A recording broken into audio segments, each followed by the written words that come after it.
Welcome to আইডুলান। আজকে আবারও চলে এসেছি তোমাদের সামনে এসএলএসটি এডুকেশনের ইউনিট 9-এর বেশ কিছু এমসিকিউ প্রশ্ন উত্তর নিয়ে। তো চলো আজকের এই প্রশ্ন উত্তর পর্বটি শুরু করি। প্রথমেই দেখো 33 নম্বর কোশ্চিন। প্রথমেই বানান ভুল আছে দেখতে পাচ্ছি, তাই না? শিক্ষার্থীর বানানটা ভুল আছে, তো এটা শিক্ষার্থীর হবে, এটা এটা এটা শিক্ষার্থীর হবে, বানানটা ভুল আছে। শিক্ষার্থীর উৎপাদন মূল্যায়ন করা হয়, শিক্ষার্থীর উৎপাদন মূল্যায়ন করা হয় কিসের দ্বারা? 5 পয়েন্ট স্কেলের দ্বারা, 5 পয়েন্ট স্কেলের দ্বারা। অপশন বি হবে সঠিক উত্তর। নেক্সট, মূল্যায়নের প্রথম ধাপ হলো, মূল্যায়নের প্রথম ধাপ শিক্ষার লক্ষ্য নির্ণয়, উদ্দেশ্য স্থাপন, পর্যবেক্ষণ না ফিডব্যাক?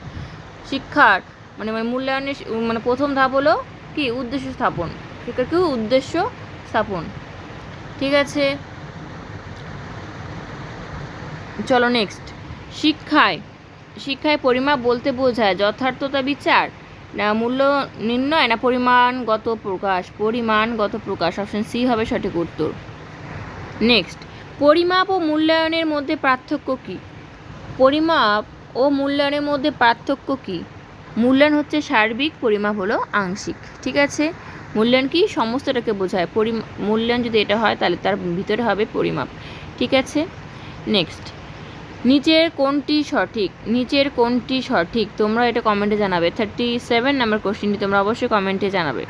নেক্সট, অভিক্ষা হলো এক ধরনের, অভিক্ষা হলো এক ধরনের কি? পরীক্ষার জন্য ব্যবহৃত প্রশ্নপত্র। অপশন সি সঠিক উত্তর। নেক্সট, অভিক্ষার ফলাফলের প্রকাশ হবে, অভিক্ষায় যে ফলাফল তার প্রকাশ হবে গুণগত, পরিমাণগত, সবসময় ইতিবাচক না সবসময় কঠিন হবে? কি হবে? পরিমাণগত হবে ফলাফল। মূল্যায়নকে পরিমাপ যন্ত্রের সঙ্গে তুলনা করেছেন কে? মূল্যায়নকে পরিমাপ যন্ত্রের সাহায্যে তুলনা করেছেন কে? Wesley, Pavlov, Taylor, C K. Bailey? তাহলে কি হবে সঠিক উত্তর? সঠিক উত্তর হবে ওয়েসলে। ঠিক আছে, নেক্সট, মূল্যায়ন কেবলমাত্র শিক্ষাগত পারদর্শিতার মধ্যে সীমাবদ্ধ নয়, শিক্ষাগত নয় এমন সব বৈশিষ্ট্য যেমন প্রতিন্যাস, আগ্রহ, আদর্শ, চিন্তাধারা, স্বাস্থ্য, কাজের অভ্যাস, ব্যক্তিগত ও সামাজিক অভিযোজন সবই ঠিক আছে মূল্যায়নের অন্তর্গত। কে বলেছে এটি? Option A, B, C, D. এতে কি হবে বলো?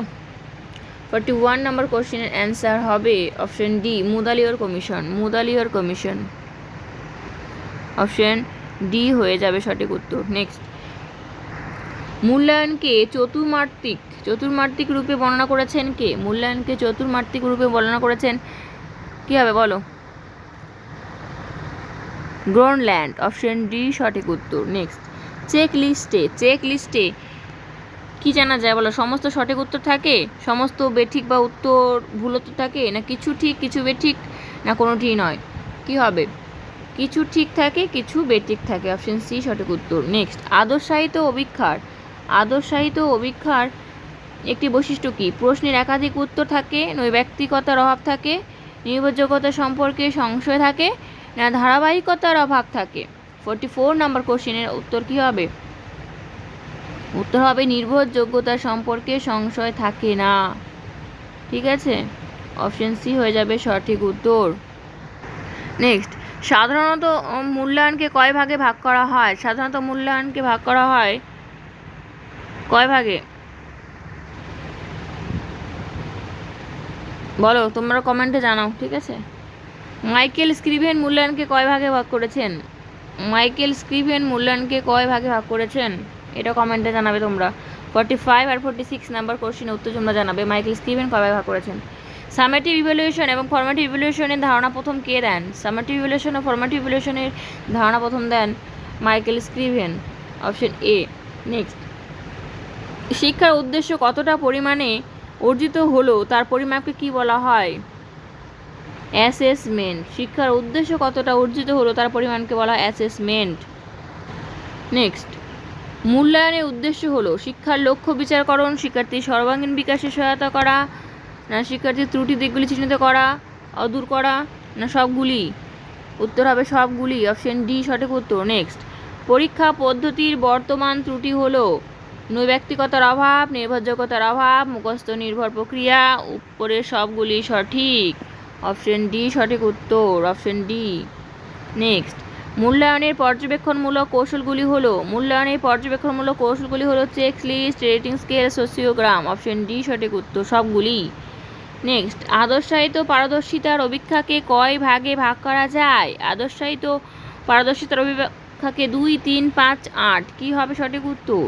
অপশন এ 2 ভাগে। যেসব অভিজ্ঞা পদ বা প্রশ্নে শিক্ষার্থী এবং পরীক্ষক উভয়েরই ব্যক্তিগত প্রভাব আসার সম্ভাবনা থাকে না তাদের কি বলে? থাকে না, প্রভাব থাকবে না, ঠিক আছে, সেটাকে বলে কি? বলো। নৈর্ব্যক্তিক প্রশ্নে কিন্তু শিক্ষকের প্রভাব থাকে না, মৌখিকও থাকে, নির্ণায়কও থাকবে এবং রচনাধর্মীতেও কিন্তু প্রভাব থাকে, ঠিক আছে, কিন্তু নৈর্ব্যক্তিক অভিজ্ঞার ক্ষেত্রে শিক্ষকের প্রভাব থাকে না। নেক্সট, ডাব্লিউ.বি. মনরে এবং আর.ডি. ক্যাটারের রচনাধর্মী প্রশ্নের কত ধরনের কথা বলেছেন? 20 ধরনের। নেক্সট, নৈর্ব্যক্তিক অভিক্ষা হলো আমি কিন্তু দেখো 54 নম্বর কোশ্চেনের উত্তরটা কি হবে আমি কিন্তু বললাম এখনই, ঠিক আছে, তো তোমরা কি ধরতে পেরেছো ভুল? বলো, দেখো তোমরা কিন্তু ধরতে পেলে অবশ্যই কমেন্টে জানাবে। অপশন সি সঠিক উত্তর হবে না অপশন ডি? অপশন সি, ঠিক আছে, যে ডাব্লিউ.বি. মনরে এবং আর.ই. কার্টারের রচনাধর্মী প্রশ্নের কত ধরনের কথা বলেছে? 17 ধরনের। নেক্সট, নৈর্ব্যক্তিক অভিজ্ঞাটি হলো বস্তুনিষ্ঠ, যথার্থ, নির্ভরযোগ্য না সবগুলি? Option D. নেক্সট, নৈর্ব্যক্তিক অভিজ্ঞাকে কয় ভাগে ভাগ করা যায়? নৈর্ব্যক্তিক অভিজ্ঞাকে 2 ভাগে ভাগ করা যায়। নেক্সট কোশ্চিন, এনআরটি ব্যবহার করা হয় শিক্ষার্থীর প্রবণতা পরিমাপে, শিক্ষার্থীদের পারদর্শিতা তুলনা করতে, পরিকল্পনা কার্যকারিতা নির্ণয়ে না সবগুলি?